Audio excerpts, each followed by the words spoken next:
Good morning, students. We are doing history of 12th standard. Today we will start theme 9, Kings and Chronicle. The Mughal court 16th to 17th century. मतलब हम Kings और इसके Chronicle मतलब ऐतिहासिक स्रोतों के बारे में पढ़ेंगे जो मुगल कोर्ट में के थे. The ruler of the Mughal Empire saw themselves as appointed by divine will to rule over a large and heterogeneous populace.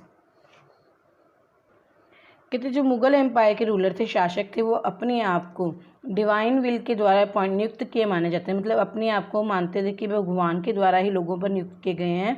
Rule over a large and heterogeneous populace. और किस पर रूल करते थे? लार्ज एंड हेट्रोजीनियस पॉपुलेस, बहुत बड़ी और विजातीय जनसंख्या पर वो शासन करते थे. Aldous this grand vision was often circumscribed by actual political circumstances. हालांकि असलियत में राजनीतिक परिस्थितियां इस भव्य दृष्टि को सीमाबद्ध कर देती थी. इट रिमेन इम्पोर्टेंट, फिर भी है इसकी इम्पोर्टेंसी. मतलब राजनीतिक दृष्टि से लोग मानते थे कि वो अपने आप को भगवान के द्वारा शासन नियुक्त किए गए हैं, अपने आप को मतलब महत्वपूर्ण मानते हैं. लेकिन फिर भी लोगों की नज़रों में उनकी जो शासकता थी बहुत इम्पोर्टेंट थी. One way of transmitting the vision was through the writing of dynastic histories. कहते इस राजनीतिक दृष्टि को कैसे देखा जाता? डायनास्टिक हिस्ट्रीज के द्वारा. मतलब जो हिस्ट्री लिखे इतिहास लिखा जाता था, जब वो इतिहास को पढ़ते हैं तो पता लगता है कि मुगल एम्पायर के शासक कैसे थे.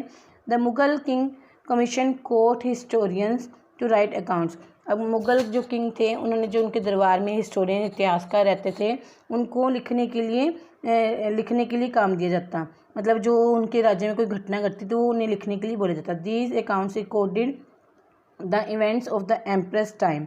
और ये जो अकाउंट्स हैं उनके विवरण थे हिस्टोरियंस के, इतिहासकारों के.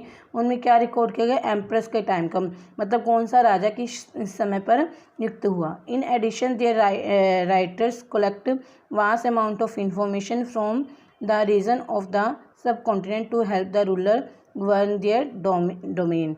कहते जो ये इतिहासकार ये लिखते थे सारा, तो साथ में वो जो राइटर है साथ में क्या कलेक्ट करते थे?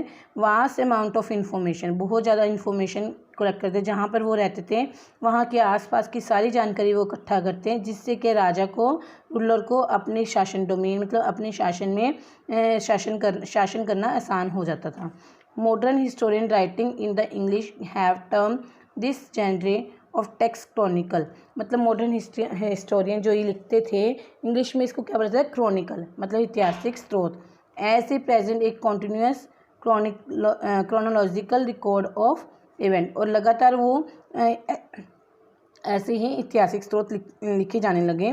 Chronicles are indispensable source for any scholar wishing to write a history of the Mughals. कहते जो राइटर अपने विश्व से मुगलों के बारे में लिखता था, वह उसके लिए इंडिस्पेंसिबल स्रोत थे, मतलब अपहार्य स्रोत थे. At one level they were a repository of factual information about the institution of the Mughal state. और मुगल स्टेट के इंस्टीट्यूट के बारे में जानकारी प्राप्त करने के लिए एक वास्तविक तथ्यपूर्ण, फैक्चुअल मतलब तथ्यपूर्ण मतलब खजाना था एक. मतलब जो इतिहासकार लिखते थे और उसके द्वारा जो हिस्ट्रियाँ लिखी गई है इतिहासकारों, उसके द्वारा हम मुगल एम्पायर के बारे में जान सकते हैं. मतलब उनकी जानकारी का एक खजाना था. Painstakingly collected and classified by individual closely connected with the court. और जो कोर्ट राजा के दरबार में बिल्कुल नज़दीक का घनिष्ठ का संबंध रखते थे, व्यक्तिगत तौर पे घनिष्ठ संबंध रखते थे, वो मतलब बहुत मेहनत करके इनको कलेक्ट करते और उनको वर्गीकृत करते थे. मतलब जो जानकारी होती है उनको इकट्ठा करते और वर्गीकृत करते थे. At the same time these text were intended as conveyor of the meaning that Mughal rulers sought to impose on their domain. इसमें कहा गया है कि एक तरफ तो ये बताया गया है कि मुग़ल स्टेट में जो उनके घनिष्ठ बिल्कुल नज़दीक का संबंध रखने वाले लोग थे, उनके बारे में बहुत मेहनत करके सारा कलेक्ट करते हैं, उनको क्लासीफाइड करते हैं। और दूसरी तरफ ये बताया गया कि मुग़ल रूलर जो थे वह दिखाना चाहते थे कि वे अपने राज्य में किस तरह का शासन करते हैं। दे therefore gave us a glimpse into how imperial ideologies were created and disseminated। इसी प्रकार ये जो क्रॉनिकल थे हमें इस बात की एक झलक देते हैं, ग्लिम्स देते हैं कि कैसे शाही विचारधाराएं रची और प्रचारित की जाती थी। मतलब शाही राजघराने में कैसे कैसे विचारधाराएं थी और कैसे कैसे उनको लिखा जाता था। This chapter will look at the working of this rich and fascinating dimensions of the Mughal Empire।